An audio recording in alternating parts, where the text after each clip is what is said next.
എനിക്കറിയേണ്ടത് ഇത്രയും സീരിയസ് ആയ ഒരു സംഭവം ഉണ്ടായിട്ട് എന്നെ എന്തുകൊണ്ട് ഇതുവരെ അറിയിച്ചില്ല? അത് മാഡം പല പ്രാവശ്യം വിളിക്കാൻ പറഞ്ഞ, പക്ഷെ ഞങ്ങളെ പറഞ്ഞ വേണ്ടാന്ന്. ഇനിയിപ്പോ അതൊന്നും പറഞ്ഞിട്ട് കാര്യമില്ലല്ലോ. ഈ ലൂക്കോച്ചൻ പേട്ടയുടെ സ്ഥിരം താവളങ്ങളെ കുറിച്ച് എന്തെങ്കിലും അറിയോ നിങ്ങൾക്ക്? അയാൾക്ക് ഇവിടെ ഒരു വീടുണ്ട്, പക്ഷെ അത് പൂട്ടിയിട്ടിരിക്കുക. അയാളുടെ 2 ബ്രദേഴ്സിനെ കുറിച്ച്? അവരെ കുറിച്ചും വിവരമൊന്നുമില്ല.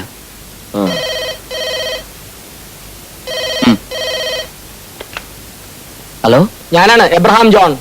ആ പേട്ടമാരെ കുറിച്ചുള്ള സകല വിവരം കിട്ടിയിരിക്കണു. ജോണേട്ടനാ പേട്ടമാരെ കുറിച്ചുള്ള വിവരം കിട്ടിയെന്ന്. ഞാൻ സതീഷ് നായർ. നമസ്കാരം സാർ. ഞാൻ പേട്ടമാരെ കുറിച്ചുള്ള അന്വേഷണത്തിലായിരുന്നു. പറയൂ. പേട്ടമാർ 3 അല്ല സാർ, 4 എണ്ണം ഉണ്ട്. 4ാമത്തേത് സെബാസ്റ്റ്യൻ പേട്ട. വീടും വഴി ഞാൻ കണ്ടുവച്ചിട്ടുണ്ട്.